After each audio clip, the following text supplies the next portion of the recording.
Orestria, and this is AnimeIndecision. I'm watching Symphogear AXZ, Episode 3. And, as you may be able to tell from my background, I am currently in Canada, not at my house in Japan. So, apologies if the sound quality and video quality are somehow worse than normal. I don't have my mic and camera here. I'm just using my laptop's default stuff. Also, thanks to Mystic Stormia for telling me that I'm an idiot because Hibiki transformed in the first episode. So last time when I said Maria was the first transformation, I was horribly wrong. I think I still have a point there because Hibiki has transformed, Maria, who's not even part of the original trio, has transformed, and Chris has not. And so far, Chris has basically been the emotional crux of this season, and I think it's really telling we haven't got a transformation from her. And that point still works in this episode because we still haven't had a full transformation sequence from Chris. Instead, this episode we got one from Tsubasa, who was suitably mid-air, because Tsubasa means wing in Japanese. And we even got a second Hibiki transformation. Still no Chris. I hope this means they're saving Chris's transformation for a particularly epic moment. Who knows, though. I think the show heard me talking about the breakneck pace of AXZ so far because they hit the brakes at the beginning of this episode. After the opening, we go to Hibiki and Miku in school. Don't worry, there's still 2 action set pieces in this episode. And I have a bit of an animation quibble, actually. They show us a slideshow of still images of school life, which is fine, except the first 3 images, which are panned over, are images of the girls singing at school. There's a song playing, which is the song they're supposed to be singing, but again, they're still images.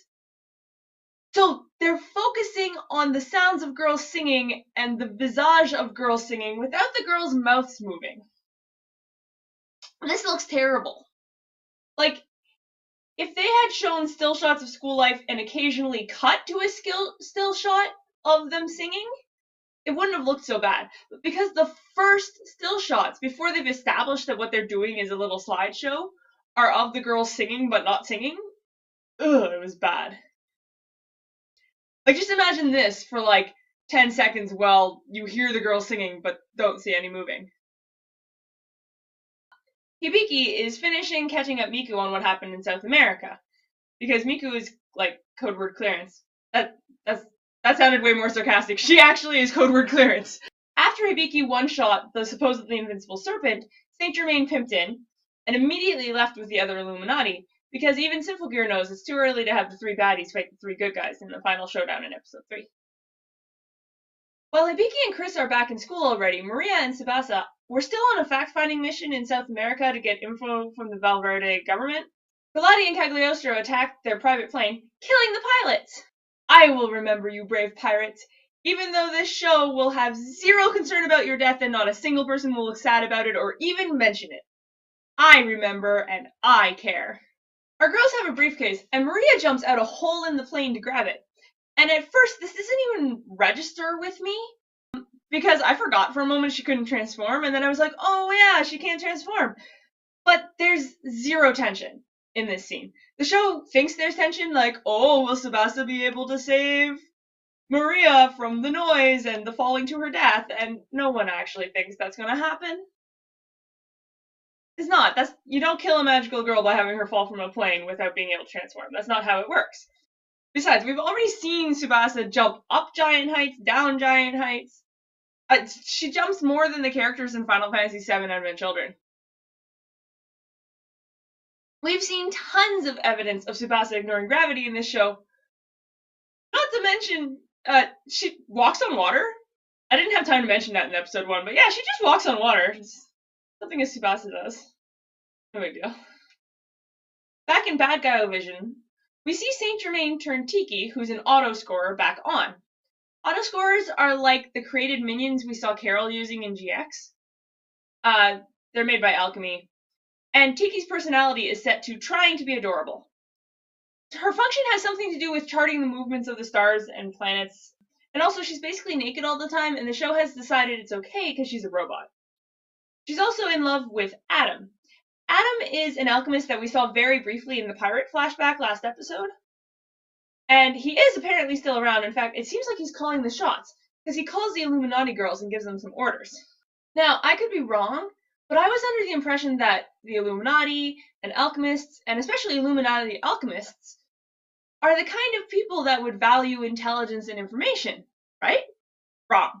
Adam tells Saint Germain they don't need to know how the Symphogears work, just kill them. That's so dumb.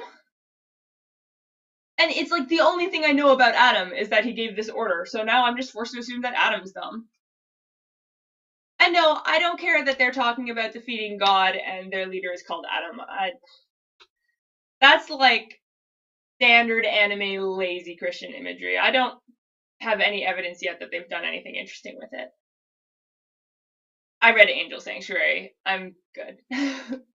In other dumbness, Maria and Sebastia's briefcase of important classified information from Valverde, when they get back, it's just, like, all they show us is pictures of Tiki, which we already got pictures of Tiki from, like, the two organization people that they rescued from the Serpent. But I will say, I'm actually slightly impressed, because the show reveals basically why we've seen relics in the places we've seen. Apparently, a lot of the relic research was started by the Nazis. So we see the Bavarian Illuminati working with relics and alchemy. We see Japan working with relics because, of course, those guys were kind of buddies in World War II. We see America have relics because they took them from the Nazis when they defeated the Nazis. And now we have an explanation for South America! The relics in South America are there because of Nazis fleeing Germany.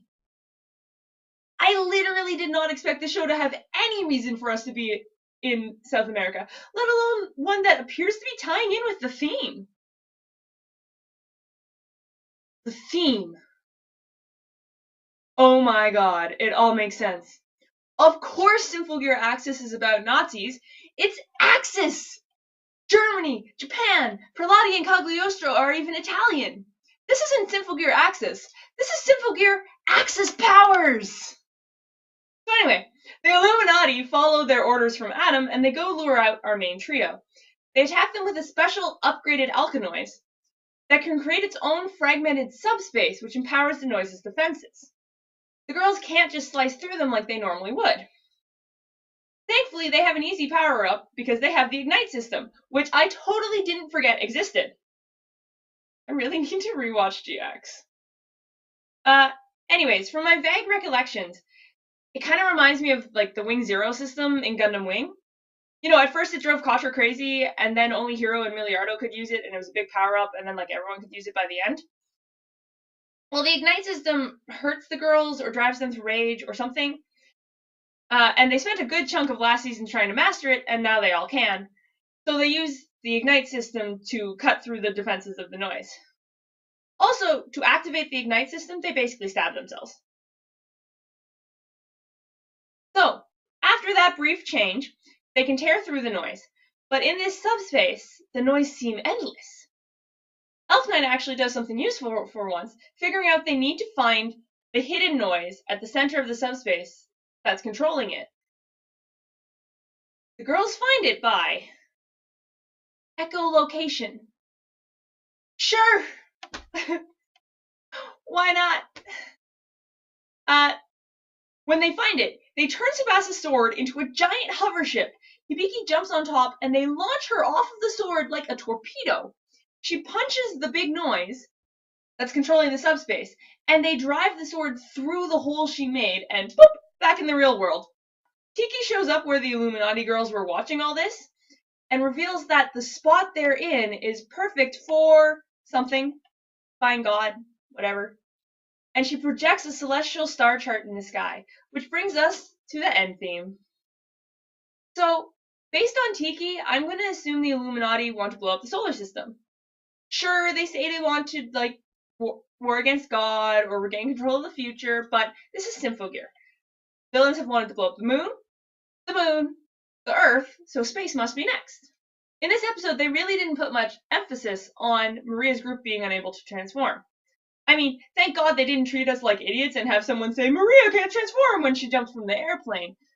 But it was basically a non-issue in this episode. Speaking of non-issues, Chris's drama didn't get much attention. Okay, that's kind of a lie. There were a couple scenes where it was mentioned and talked about, but there was no progress. Basically, Hibiki flashed back to it and then told Miki about it. And Chris overheard that. And Chris's only reaction was like, I'd do it again. She seems totally fine and over it, which is not what I thought the show was going for. I mean, Chris is also one of those hold it in deep down inside until you turn into a rage villain monster, so I don't know. But I was expecting a little more drama there. Or wait. Is this just setting up for some crazy time traveling shenanigans? Chris will literally have to do it again as they go back to the past to save the future? Too stupid not to be true. And I'm down, as long as we don't find out they all went to the same orphanage. My main feeling from this episode is just that I'm really mad that Symphogear keeps killing people who are in the girls' agency. They're part of the song group. But they're faceless and nameless and nobody cares that they die. We saw this happen with like 2 jeep full of people that got eaten by the serpent last episode, and we saw it happen with the pilots this episode. The best part of the show, to me, is the dynamic with the Noise and the magical girls and regular people. The girls kill Noise like nobody's business. They do it like that scene in Kingdom Hearts 2 where you're killing 1,000 Heartless. They just slice through. You see 3 dozen Noise, and 1 girl can take care of that in like 2 seconds. It's no big deal. But the reason the show still has tension is because while the Noise can't do shit to our magical girls, the Noise will kill the fuck out of anyone nearby. If we're going to kill people, the girls kind of know. Like, even if they don't personally know all these faceless people working at the agency, they know they're part of the same group working towards the same goals. If the show's going to kill these people, there should be some kind of reaction. Even 2 seconds of them being sad and being like, we lost someone on this mission. We shouldn't lose anyone when we're here. Would be so much better for the show. It would have more emotional resonance. And again, that's kind of my favorite dynamic in the show, that the girls aren't really worried about the Noise in terms of the girls' personal safety. It's the big bad's job to threaten the girls. The Noise is there to be a hindrance. The best use of the Noise is summoning a bunch of them near a crowd so the girls have to go fight them instead of stopping you. So I feel like that's kind of a wasted opportunity. Let's see if they do it better next time. Bye-bye! If you enjoyed this, please leave a like. If you want to make sure you don't miss the next episode, you can subscribe, or you can follow me at twitter.com/Orestria.